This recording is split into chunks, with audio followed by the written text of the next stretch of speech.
Hello, beautiful people on the other side of the screen. You are now tuned in to Audiotree Live. Today is Tuesday, May 23rd, 2023, and I am your host, Psalm 1. I'm really yearning to get into the music today, but before we do that, I want to remind y'all that subscribing to Audiotree means you get all these great videos at the top of your feed whenever they come out, so please make sure to do that. And while you're at it, please follow Audiotree on Spotify, Apple Music, or wherever you bang your music. Today, we have none other than Ben Stellar in studio, straight out of NYC, by way of many other places, though. Big arrangements, soul searching, and the hunger to stand out amongst the pack of guitar and art scene indie rock make this band so interesting. Their latest EP, Ben Stellar, is a testament they've spent a lot of time to getting to know each other, and to love them is to know there is much more to come. Ladies, and gentlemen, please welcome Ben Stellar.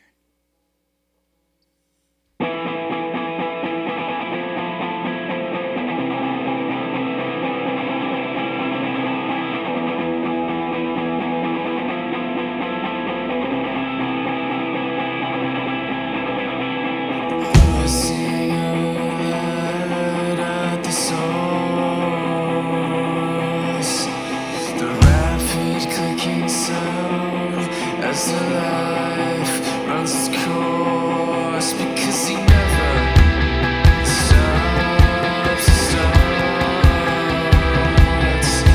It's a piece that's being broken into parts.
We're here with Nando, Sam, Layla, Nico, and Skylar, better known as Ben Stellar. This is meant as a great compliment, guys. Y'all sound amazing in here. So much better than even the music I've been binging for the last couple of weeks. But, you know, that's kind of a weird thing to say, but y'all sound fucking amazing in here, so. Thank you very much. Yeah, that last song, Manhattan Youth, as a Chicago old, it resonates with me. It's a great song. The hook is amazing. The breakdowns are really, really choice. So thanks, y'all. Thanks for playing Glad that. you like it. Yeah. You're playing Talia Hall tonight in Chicago. It's tomorrow. Oh, tomorrow. Sorry. Yes. Days are blending into each other. Right. But you're playing tomorrow night. So tonight, y'all are really excited to do something. We were talking about this around soundcheck. Oh, yeah. What are you so excited to do while you're in Chicago? We're gonna go to Superdog. It's our favorite Chicago spot. Best hot dog in the world. It's got that the relish. Yeah. The Pickle spear. neon relish, absolutely. That is crazy that this is the best hot dog in the world to you. That I've ever had, yeah. How many hot dogs have you had, Layla? Probably like 10. 10? That's. Oh, you mean 10 like separate dog places? Yeah, dog that's places, fair. yeah. And this is the best. This is the best, yeah, absolute best. Superdog, you're on the radar, just so you know. Speaking of dogs, Aura, one of our studio dogs, and Misha, our studio dogs, came in here and we're playing with some of y'all. Do you all have pets? Do any of y'all have pets you're cheating on? I mean, responsible enough. yeah, no, unfortunately not. Does anyone have a pet? I don't have think pets like at home that live with my mom, Okay. but yeah, no, There's not this- on my own. There's this cat in our backyard back in Brooklyn that occasionally visits us. We were leaving cat food or little Yeah. tune outside for him for a while, but It came inside once. he came inside once, but Yeah. he's since disappeared. I hope he's okay. Yeah. Yeah, hopefully he found another band to give him treats. Right now, the person subletting my apartment has a bunny, so Okay. there's a bunny in my room right now, A bunny is in your room holding it down? holding down the fort. Yeah. Oh, that is amazing. Y'all had a crazy 2022, and it looks like 2023 is shaping up to be even better. Can any of you tell me what you're most stoked about, or any like great moments that you've had on your tours? Yeah, I mean, we've got a lot of really cool shows coming up, but I think what we're most excited for is recording, which we'll do quite soon. We've been working since the EP came out quite a lot, and we're all just really itching to get new stuff done and ready to go. But yeah, I mean, this tour has been really cool, and I don't know, the Wheel Turn in LA will be cool with Fontaines. I'm trying to think of highlights of the past year. First time we went to the UK was really Yeah. cool. Yeah, you all headlined a tour, right? Yeah. That was It crazy. was really weird, but it was really cool. What was so weird about it? That was our first time ever headlining. Like, we've never headlined in the U.S. at all. Right, We've been a okay. band for like 6 years, and we've headlined in New York, but not here. So it was strange having our own shows there and people actually coming to them. It was something I didn't think we'd be able to do. So Had to go all the way across the pond, exactly. to experience that. And I predict, though, you're going to be experiencing that much more in the States I in the hope so, future, yeah, in the yeah. near future. So Thank just please keep making songs Yeah. and keep playing them. If y'all are ready for your next set, Sure. I would love to get into that.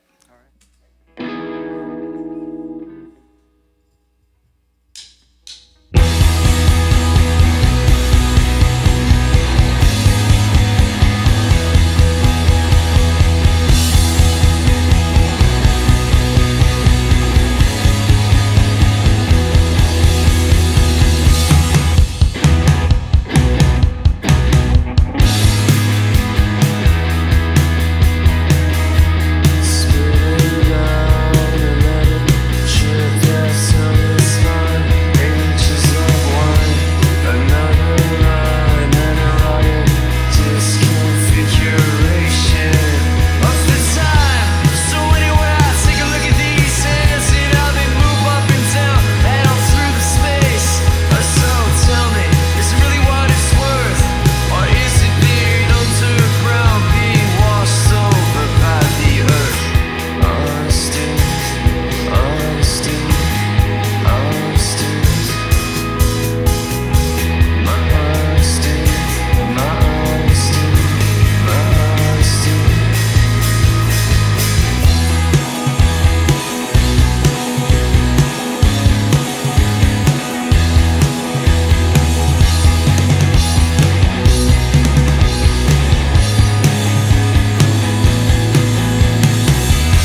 kids burrow themselves down beneath the burned out remnants of the cities they once called home.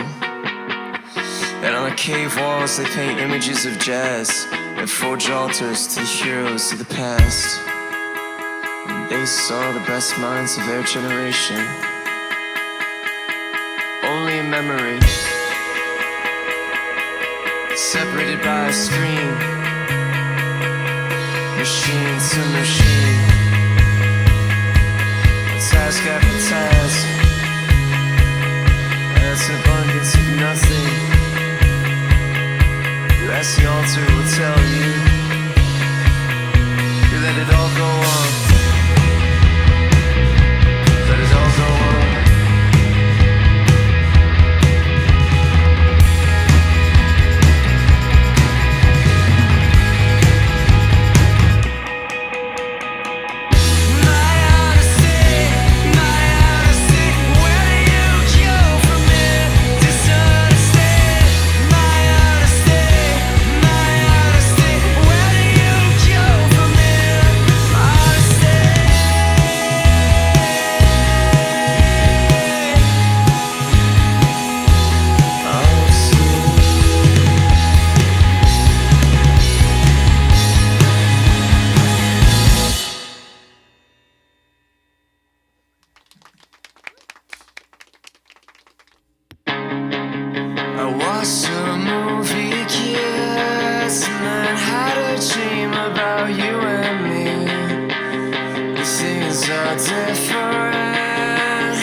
Any time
You just heard Kids 1995 by Ben Stiller.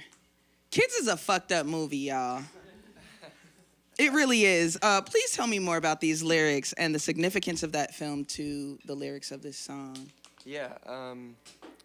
Firstly, I would agree. The film was pretty fucked up. rough. But I think it's a great movie. And when I first saw it, it had a big impact on me, as I'm sure it does everybody, for better or for worse. And yeah, no, it just, I don't know, the movie was kind of just like a jumping off point to the rest of the lyrics, because really it's only the first lyric that overtly has to do with it. And then the rest of it kind of, the rest of it kind of has more to do with, there's like the whole chunk in a part of it with about solipsism and sort of trying to overcome like an existential dread or anxiety. And then also sort of seeing that in somebody else and seeing other people, how they deal with that feeling and how you deal with that feeling, and trying to, make the most or get out on the other side or whatever. Sure. I think it's also like, I don't know, Harmony Korine is like a big influence for us in a lot of ways. Not really because of like the subject matter of the movies, but the way he kind of tells a story. Like, Kids is one of those movies that you see and like you feel like you're understanding it, and by the time you get to the end of it, you're like, what the hell did I just watch? You know what I mean? But it's still like, I don't know, it resonates with you without really needing like a distinct point. And I think that's kind of like with our music, kind of what we try to give off. It's like showing, not telling, kind of. And I think Harmony Korine's really good at that. So, yeah, because the lyrics sometimes get pretty existential and they weave in and out of other ideas. But I noticed that you all are, a New York band, but not really. And you actually have a New York feel to you. I know sometimes we talk about like the New York sound or like how the biggest bands, but you all have a feeling to you, which is what I think it speaks to what you were just saying, Skylar, about feeling it in the movies and really like telling a story without necessarily always just on the nose. Yeah, I mean, I think New York is like our biggest influence, but it's kind of funny because people tend to credit us in weird places. A lot of that happened, when we put out Manhattan Youth. Right. A lot of people kind of took it as like, oh yeah, it's just like some sort of like we're in Manhattan and let's party kind of thing, which it really isn't. It's kind of the exact opposite of it. So it's really funny seeing people take it that way. It was like we kind of had that phrase, and especially as outsiders looking in, we were really intrigued by the idea of someone growing up in the city, because none of us did, and sort of how it affects a person. So I don't know, it's easily misconstrued, and I'm sure a lot of that's our fault by having a song called Manhattan Youth, but yeah, no, it's it's like it's a city that it's like impossible not to be influenced by. We if you believe it or not, like we're not constantly trying to be like, all right, we have to like throw in like East Village references or whatever. It's like a city that imposes itself on you all the time. Like if you've ever been there, you know what I mean, where it's like you can't not be thinking about it because it's always like forcing itself, on you. So, yeah. It's definitely, New York City is definitely an epicenter of culture, of global just notoriety. And I've lived there for little chunks at a time. And so I completely understand that, like that infusion of what the city is. And then also being influenced by it, but not necessarily growing up there. But yeah, I'm glad you cleared that up. So for anybody watching, this isn't Gossip Girl music. It's very much more thoughtful than that. No shade to Gossip Girl music, because I watched that series quite a bit myself. But influences are a funny thing, and they manifest themselves in different ways depending on the artist. I would love to get an answer from each of you. Could each of you tell me an artist that's influenced how you write or play that people wouldn't necessarily be able to guess? Like, I'll start. I'm a rapper, but one of my biggest influences is Lena Horne, and she was not a rapper. And you wouldn't necessarily just guess that knowing me or my music. But let's start with you, Nando. Sure. Well, I'm from Brazil, so I grew up listening to a lot of Brazilian music, too. And I guess Milton Nascimento is one of the biggest influences for me, yeah. Specifically the album, like Clube da Esquina, Número 2. I really like that. Nice, thank you. Sam, what do you got?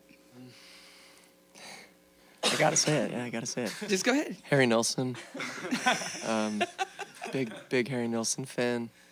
he definitely, he definitely pushed it too hard, but I think his none of them like him just because Dan is always like telling me it's like, Oh, yeah, wow. he thinks some of it, but like Nando always says it's just listen to Paul McCartney, but there's something about Harry Nilsson where it just I don't know. It gets you going? Yeah, it definitely. Yeah. That's what's I don't up. know. Someone else take the mic. Probably Sophie, Okay. Product by Sophie.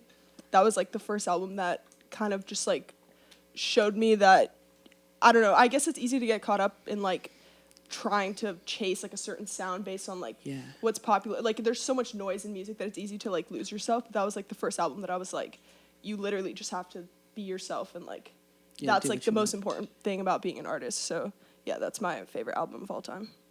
Great choice. They are kind of in our realm, but there's this band that we're friends with called Just Mustard that like his bassist almost writes them like the bass lines like they're like electronic songs, which is like kind of how I started music. So like I really resonated with that, and I feel like I've been trying to do more of that. Yeah. Yeah, I think, musically I always come, there's like a few dudes who I really like Roland S. Howard, I really like his guitar playing. I like Johnny Marr's guitar playing a lot. But I think like biggest influence for me with the band is like photography. There's this photographer named Dolores Murat, and then a much more famous one named Nan Golden, where they have like these very like blurry sort of impressions of the cities that they're in.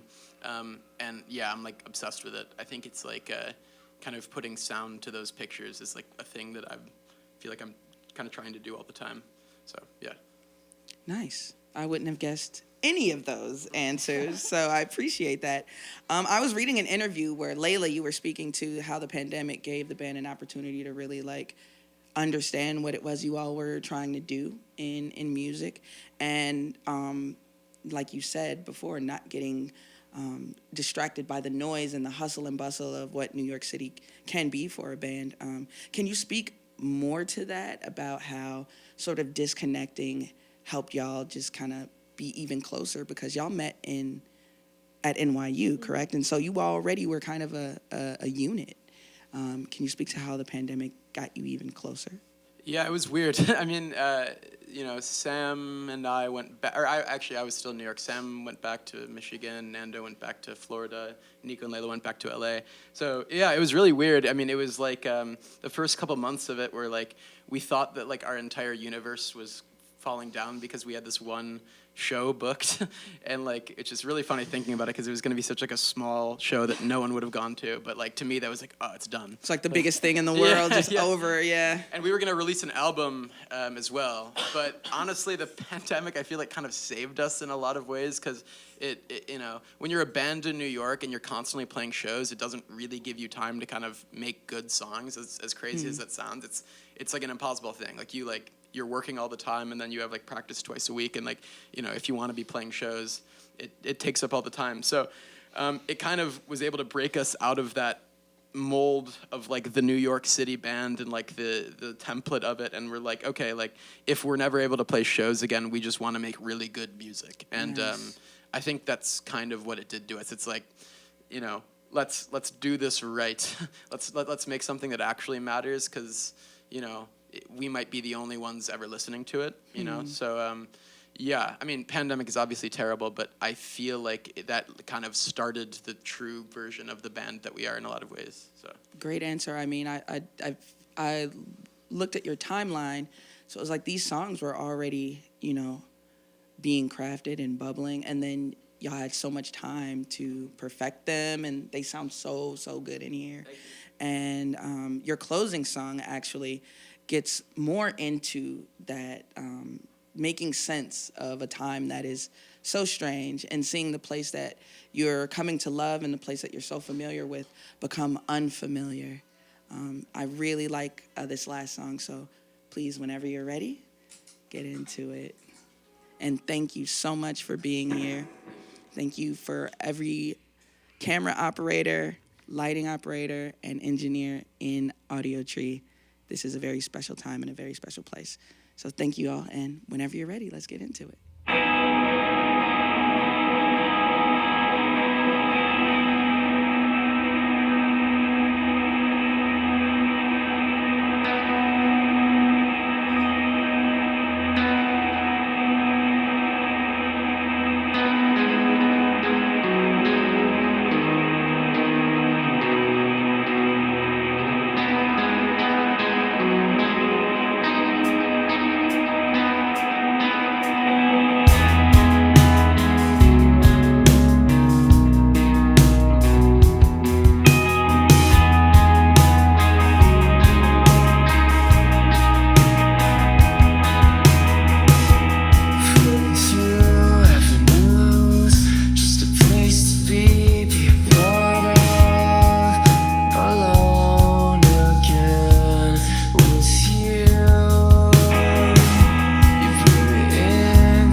I sold myself to you.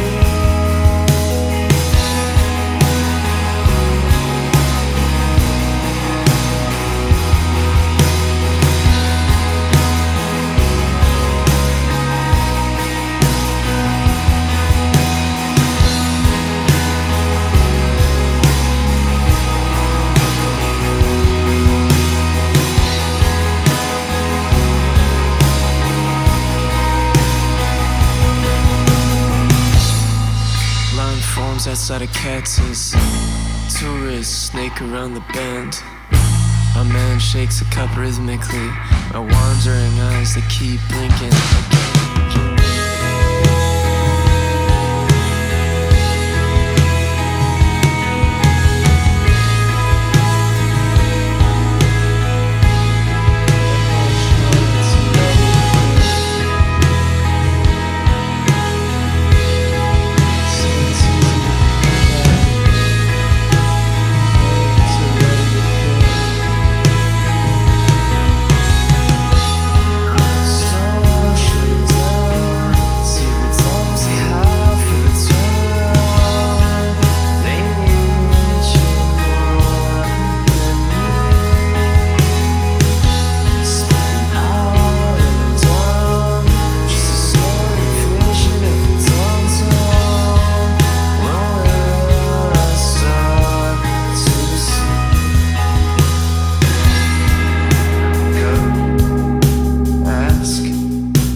Sitting in a cart underneath. Cricket game blares off from his phone. Soda can sweat in the artist's teeth.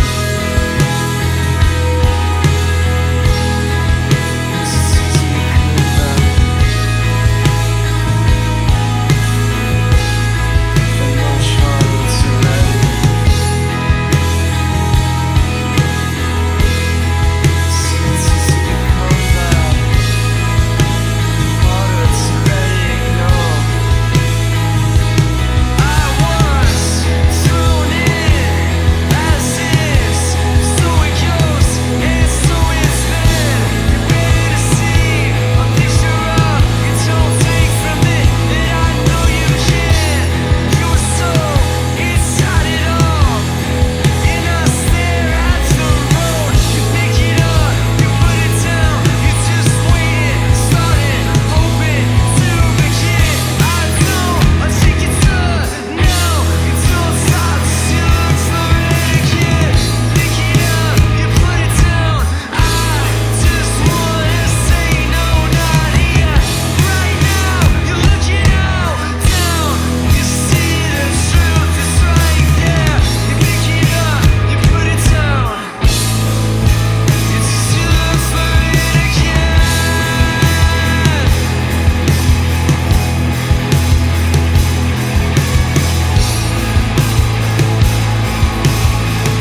A very big thank you to Ben Stellar for blessing us today. And as always, major love to everyone here at Audiotree spreading the gospel of live music. Ben Stellar is currently on the road supporting Shame and will be on the road much more this year. So please make sure to grab tickets when they're in your area. Also spin this fantastic EP, Ben Stellar, because you love great music and we want you to thrive. Once again, likes are good, but subscribing to Audiotree means you get all this great music and these videos at the top of your feed when they drop. So make sure to do that. Also, this session is available to stream on Apple Music, Bandcamp, or wherever you bang your music. Finally, follow Audiotree on social media for more fun content. My name is Psalm 1, and I love talking to y'all. Till next time, stay dangerous.